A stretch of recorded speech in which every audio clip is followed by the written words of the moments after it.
जय श्री कृष्ण। आज जानकारी लेकर आए बहुत महत्वपूर्ण विषय पे, जिसके ऊपर हम कई दिनों से वीडियो बनाने का सोच रहे थे कि बहुत सारे साधक साधिकाओं को ये पता नहीं है कि भाई आखिर हम भक्ति किन किन माध्यमों से कर सकते हैं, क्या करें भक्ति कि हम प्रभु को पा सकें,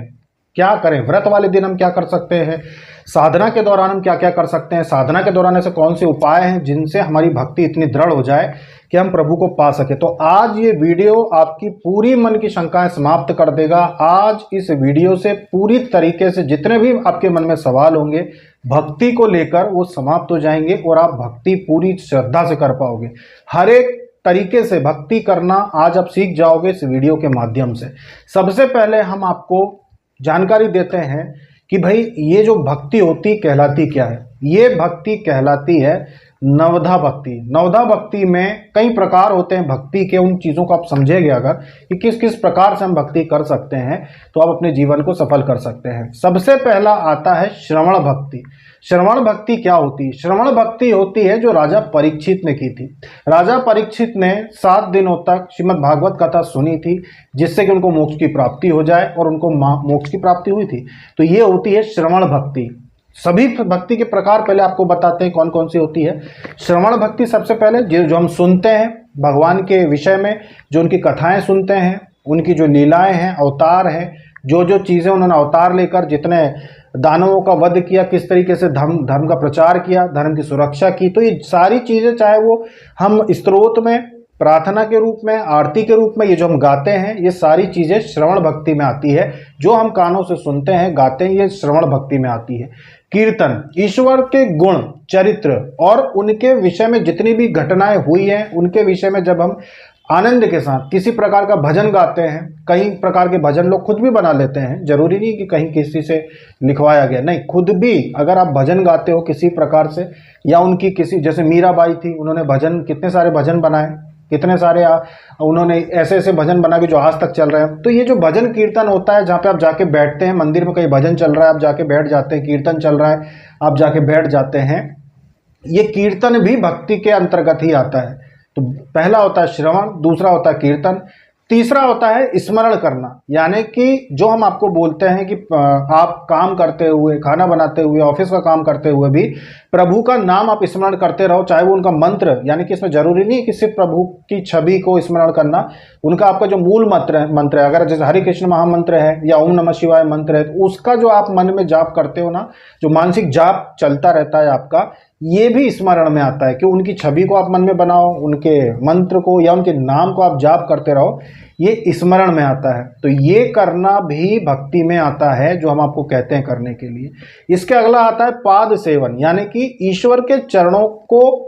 पूरी तरीके से समर्पित हो जाना। कि भाई जैसे माता लक्ष्मी हैं, वो क्या करती हैं, प्रभु के चरणों में अपने स्थान को देखती हैं कि भाई मैं पूरी तरीके से प्रभु के चरणों में समर्पित हूँ। भले ही प्रभु उनको अपने बाजू वाम अंग में बैठा के स्थान देते हैं, लेकिन उसके बाद भी माता लक्ष्मी प्रभु के चरणों में समर्पित है कि मैं तो उनके चरण की धूली हूँ, मैं उनके चरणों में पूरी तरीके से समर्पित हूँ। तो जब आप प्रभु की घर में मूर्ति रख के पूजा करते हैं कि भाई आप उनको तिलक लगाते हैं, उनके घर में चरण बनाते हैं, अपने मुख्य द्वार पे माता के जैसे आप चरण बनाते हैं, और अपने आप को पूरी तरह से समर्पित करते हैं कि मैं इस जीवन लीला में जो भी पाप कर रहा हूं उनको आप नष्ट करो, जितना भी मैं पुण्य कर रहा हूं सब आपकी कृपा है, मेरे द्वारा किए गए दान पुण्य समाज सेवा आपकी कृपा है। जब इस प्रकार से आप कर्म करते हो तो ये सारे के सारे प्रभु की पाद सेवन, यानी कि उनके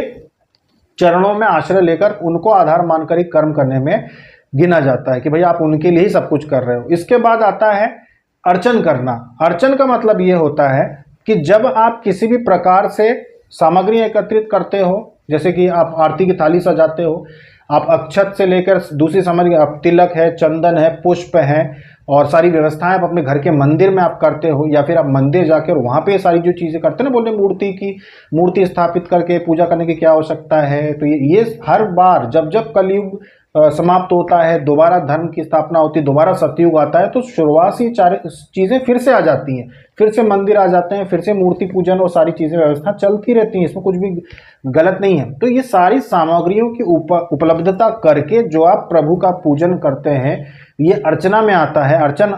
के अंतर्गत आता है, और ये भी भक्ति होती है। मतलब एक मंत्र जाप करने वाला, एक उनका भजन कीर्तन करने वाला, जैसे मीराबाई थी, इसके बाद आता है सख्य रूप में, यानी कि सखा के रूप में, कि आप प्रभु को अपना मित्र समझ के, बहुत सारे लोग ऐसे होता है ना जिनमें जो जैसे कि कहते हैं कि भाई देखो, एक पति में भी मित्र होता है, पति को भी अपना मित्र समझ सकते हो, परमेश्वर भी मान सकते हो। वैसे ही जैसे मीराबाई ने प्रभु को कि भाई आप मेरा सर्वस्व हो, आप मेरे मित्र भी हो, आप मेरे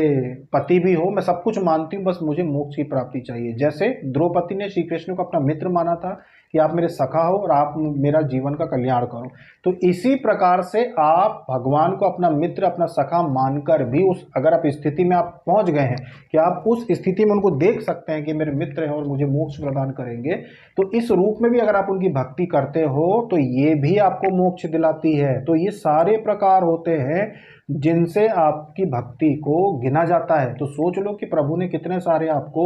मौके दिए हैं कि किस किस तरीके से आप भक्ति कर सकते हो, कि उनका आप चाहे श्रवण भक्ति करो, चाहे आप उनकी अर्चना करो, चाहे वंदना करो, चाहे आप स्वयं सारी चीज़ें करो अपने घर में। भगवान से संबंधित हर कार्य भक्ति होता है, कितना आसान है। तो अब अगर आपके मन में आए कि भाई क्या करूं मैं, कैसे भक्ति करूं, तो ये सारी चीज़ें हैं कि आप ये जो काम आपको हमने बताए हैं, इनमें से कोई भी काम अगर आप प्रभु का कर रहे हो तो ये आपको मोक्ष दिलाता है, आपको मोक्ष की तरफ लेकर जाता है। तो ये थी जानकारी नवदा भक्ति के ऊपर कि भाई बहुत सारे ऐसे तरीके हैं जिनसे आप भक्ति करके मोक्ष को प्राप्त कर सकते हो। ये उदाहरण भी यहाँ पे दिया हुआ है कि श्रवण भक्ति है जो परीक्षित जी ने की थी, कीर्तन जो है वो सुखदेव जी करते थे, स्मरण जो है वो प्रहलाद जी ने किया था, पाद सेवन लक्ष्मी जी करती हैं कि प्रभु के चरणों में ही अपना स्थान देखती हैं, अर्चना जो है वो पृथु राजा ने की थी, वंदन जो है वो अक्रूर जी करते थे, दास्य भाव से हनुमान जी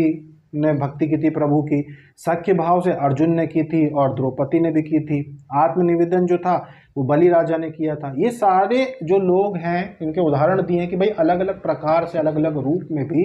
लोगों ने प्रभु की भक्ति की है। तो आप भी कर सकते हैं, जिस रूप में जैसे आप चाहें प्रभु की भक्ति करके उनको पा सकते हैं। तो आशा है कि आपको ये जो वीडियो है इससे ये समझ में आ गया होगा। जो लोग बोलते हैं कि भाई हम प्रभु की कैसे भक्ति करें, हम साधना के दिनों में क्या अलग करें, तो आप लोगों को ये जानकारी से ये सारी जो शंकाएं हैं मन में कि भाई कैसे करें वो दूर हो गई होंगी। अभी तक के लिए इतना ही। जय श्री कृष्ण।